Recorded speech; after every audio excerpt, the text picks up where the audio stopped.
MA history സബ്ജക്റ്റിൻ്റെ third സെമ്മിൻ്റെ പാർട്ടായ social revolutions in modern world എന്ന ടെക്സ്റ്റിലെ സെക്കൻഡ് യൂണിറ്റിലെ ദ സോഷ്യൽ കോൺട്രാക്റ്റാണ് നമ്മൾ നോക്കാൻ പോകുന്നത്.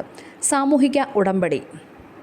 ഒരു ഇംഗ്ലീഷ് തത്വചിന്തകനായിരുന്ന തോമസ് ഹോബ്സ് ലെവിയാതൻ എന്ന തൻ്റെ കൃതിയിലൂടെയാണ് ഏറ്റവും അറിയപ്പെടുന്നത്.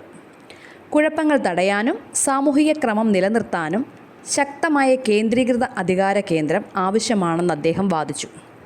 ഹോബ്സിൻ്റെ സാമൂഹിക ഉടമ്പടി സിദ്ധാന്തം മനുഷ്യൻ്റെ സ്വഭാവത്തെക്കുറിച്ചുള്ള ഇരുണ്ട കാഴ്ചപ്പാടിൽ നിന്നാണ് ഉടലെടുത്തത്.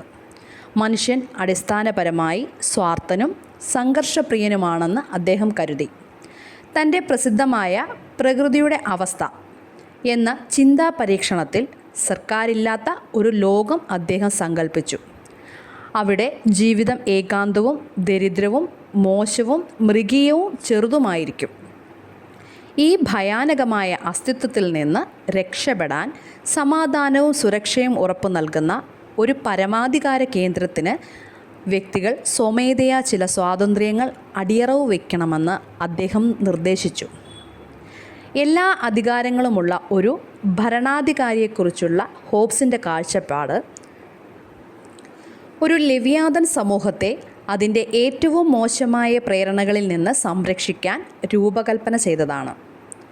ആഭ്യന്തര യുദ്ധവും രാഷ്ട്രീയ അശാന്തിയും നിറഞ്ഞ ഒരു ലോകത്ത് അരാജകത്വത്തോടുള്ള ആഴത്തിലുള്ള ഭയവും സ്ഥിരതയ്ക്കുമുള്ള ആഗ്രഹവും ഹോബ്സിൻ്റെ സിദ്ധാന്തം പ്രതിഫലിപ്പിക്കുന്നു.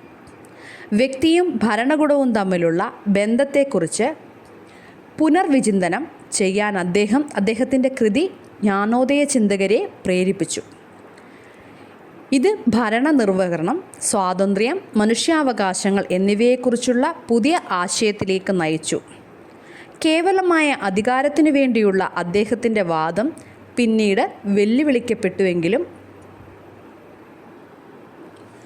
ഒരു സാമൂഹിക ഉടമ്പടിക്ക് ഹോബ്സ് നൽകിയ ഊന്നൽ ഇപ്പോഴും അടിസ്ഥാനപരമായി നിലനിൽക്കുന്നു.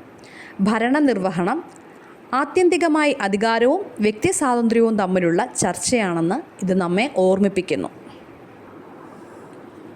ദ സോഷ്യൽ കോൺട്രാക്റ്റിൽ ഹോബ്സിനെ കുറിച്ചുള്ള ചർച്ച ഇവിടെ അവസാനിക്കുന്നു.